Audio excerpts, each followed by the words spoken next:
दोस्तों, कैसे आप सब लोग। आजकल बहुत ही कंट्रोवर्सी में चौंकाने वाला खुलासा हो रहा है सपना को लेकर के। एक इंसान सबके लिए गलत कैसे हो सकता है। पहले सीवी का चैनल पर स्ट्राइक पड़ना और फिर अंशु के चैनल पर स्ट्राइक पड़ना, उसके ये सब कुछ मतलब सपना ही क्यों करवा रही है। सपना को इस सबसे दिक्कत क्यों। अंशु के साथ तो उसकी दुश्मनी समझ में आती है, उसका चैनल है बोल के, लेकिन उसका दिया है वो चैनल है, खुद अपनी मर्जी से वो चैनल को दी रॉड शॉर्ट्स को उन्होंने अंशु को दे दिया था कि तुम इस चैनल को लो, उससे कुछ अर्निंग करो, उसे तुमको कुछ फायदा होगा, क्योंकि उन्होंने अपनी खुशी से सपना ने अंशु को वो चैनल दिया था। उसने वो दी रॉड शॉर्ट्स चैनल को मिटा करके बिग अंशु कर दिया था। लेकिन अंशु का जो चैनल है उससे भी सपना को क्यों दिक्कत है। वो तो उनका खुद का मेहनत है, खुद की कमाई है, खुद का मेहनत है, पसीना से सब कुछ जो चैनल सब्सक्राइबर किए हैं, इससे भी उनको दिक्कत, मतलब अंशु से तो दिक्कत हुई, सीवी से भी उनको दिक्कत क्यों हुई। उसके बाद प्रिया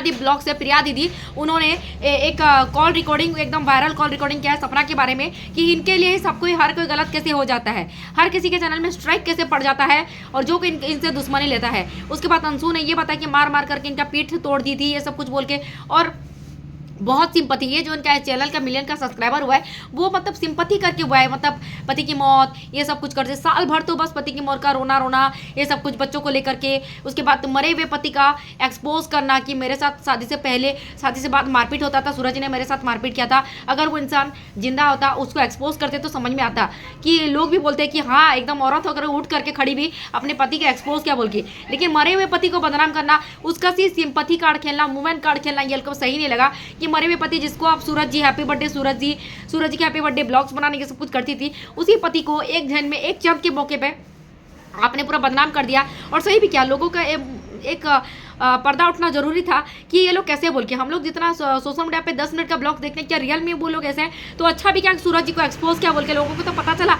कि औरत के साथ कितना सब कुछ हो रहा है। और दूसरे बेटे के साथ शादी इस वजह से कराई जाती है कि उसके रास उसी घर में दफन होकर रह जाए। और वो अगर बड़े बेटे की मौत के बाद वो बहू अगर बाहर चली जाती है, बाहर किसी के शादी करती है, तो घर के रास बाहर चले जाएंगे। इस वजह से सास ससुर ने कोई दया खा करके शादी नहीं करा है, बस वो रास को सीक्रेट रखने के लिए छोटे बेटे के साथ उसके साथ शादी कराई गई थी। तो दया करके भीख कर दे करके शादी नहीं कराई गई थी।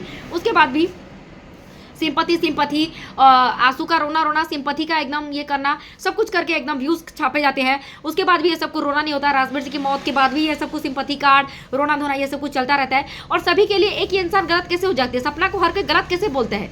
मुझे अंशु ने गलत कहा, सीवी ने गलत कहा, अभी प्रिया दीदी भी उठ करके आ रही है, वो कह रही कि कॉल रिकॉर्डिंग वायरल दिखा रही है और वो कह रहा है कि दीदी मतलब सभी रिएक्शन चैनल को भी ये बात पता लगनी चाहिए कि सपना कैसी ऐसा सब कुछ करती है, ऑफ कैमरा बहुत कुछ करती है, उनको मतलब पागलपन के दौरे पड़ते हैं, जब उनका गुस्सा आता है तो बहुत कुछ करती है। अंशु के साथ मारपीट भी करी है, उनका पीठ तोड़ देना, जब उनको दौरे पड़ते हैं पागलपन के, मतलब गुस्सा के जब आता है उनको तो वो कुछ भी कर लेते हैं, पास में कोई भी मौजूद तो उनको समझ में नहीं आता। उसके बाद वो होशोआबाद में बहुत कुछ करती है। अंशु के साथ भी उन्होंने बहुत बदतमीजी करी है, जिस वजह से वो घर छोड़ने के लिए मजबूर हो गई। और जो अंशु चली गई घर से, तो वो अपनी मन की बात को ऑडियंस के सामने ना रख दे, इसी वजह से उसका मुंह में ठूसने के लिए, उसके मुंह को चुप कराने के लिए उन्होंने एक चैनल उसको दे दिया। लेकिन कहते हैं ना सच का प्यार नहीं होता, इसलिए वो ज़्यादा दिन तक टिकता नहीं। और झूठ का मुंह जोर जोर से चीख चिल्ला कर बुलाते हैं, इसलिए सच एक दिन जरूर बाहर निकल कर आता है। लेकिन झूठ का प्यार नहीं होता, इसलिए वो ज़्यादा दिन तक टिकता नहीं और सच जरूर सामने आता है, चाहे जितना भी दिन लग जाए। लेकिन ये दौरे पड़ना और गुस्सा इतना आता है कि सामने में कुछ भी कर बैठती है। अंशु के साथ भी उन्होंने बहुत बदतमीजी की। इस बात बहुत एकदम शॉकिंग था, बहुत बड़ी कंट्रोवर्सी थी, जिसके अपनी बेटी की जैसे उन्होंने, जैसे वो हमेशा बोलते हैं कि अंशु मेरी पहली बेटी है, उसे मैं अपनी बहन नहीं अपनी बेटी मानती हूँ, ननद नहीं अपनी बेटी मानती हूँ। लेकिन उससे जुड़े भी इतनी कंट्रोवर्सी, मतलब फैमिली एक दूसरे प्यार करती है कि नफरत करती है। जहाँ तक हमने अंशु को देखा है, वो मतलब सपना के बच्चों को भी अपने बच्चों से भी ज़्यादा मतलब अपने खुद के बच्चे जैसे प्यार करती है, इतना प्यार मतलब आरोही को। उसके बाद ये सब कुछ देखने को मिलता है, तो परिवार में प्यार कहाँ है, एक दूसरे के लिए इतनी नफरत। मतलब ऐसा लगता है राजवीर जी के जाने के बाद भी अंशु ही थी जो पूरे परिवार को संभाल के रखा था, एक पिलर जैसी थी, और वही चली गई। और उसके जाने के बाद इतना सब कुछ सुनने को मिल रहा है, तो किस बात पर यकीन करें और किस बात पर नहीं, समझ में नहीं आ रहा है सच में। तो मतलब माइग्रेशन का अटैक आता है और गुस्से में इंसान बहुत कुछ करता है, गुस्से में ये सब कुछ करते हैं, ऐसा चिल्लाना चीखना, और सामने में अगर भी कोई व्यक्ति हो तो उसको अपमान करना, उसको ठेस पहुंचाना, चोट पहुंचाना, ऐसा सब कुछ सुनने को मिल रहा है। प्रिया दी ने जो उन्होंने एक्सपोज किया है, वायरल कॉल रिकॉर्डिंग उन्होंने लाया था कि सभी रिएक्शन चैनल वालों को ये सब बात पता लगनी चाहिए। तो एक इंसान गलत हो सकता है, दूसरा इंसान गलत हो, 3 लोग 4 लोग सभी कैसे गलत हो सकते हैं। अंशु गलत, सीवी गलत, अभी प्रिया दीदी भी गलत। तो एक ही इंसान को लेकर के कैसे लोग बोल रहे हैं कि सपना के लिए हर कोई गलत कैसे हो जाता है। सपना के लिए हर इंसान गलत कैसे हो जाता है, उसके अगेंस्ट में अगर कोई भी दुनिया भर खड़ा होगा वो एकदम गलत, एकदम सपना ही सही। तो ऑडियंस मेरे इस सवाल का जवाब दीजिए, अगर मैं गलत हूँ या सही हूँ तो मुझे करेक्ट करिए, क्योंकि मुझे कंफर्म कोई भी बात मुझे नहीं पता।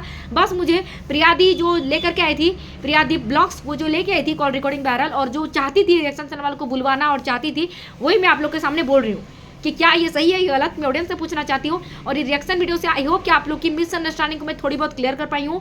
तो प्लीज़ फ्रेंड वीडियो को लाइक और सब्सक्राइब करेगा, क्योंकि आप लोग पूरा वीडियो देखते हो, मजे से देखते हो, लेकिन सब्सक्राइब नहीं करते। प्लीज़ फ्रेंड, बहुत मेहनत लगा, 98 वीडियो बना रही हूँ, सब्सक्राइब और लाइक करके जाएगा। Thank you so much, love you all.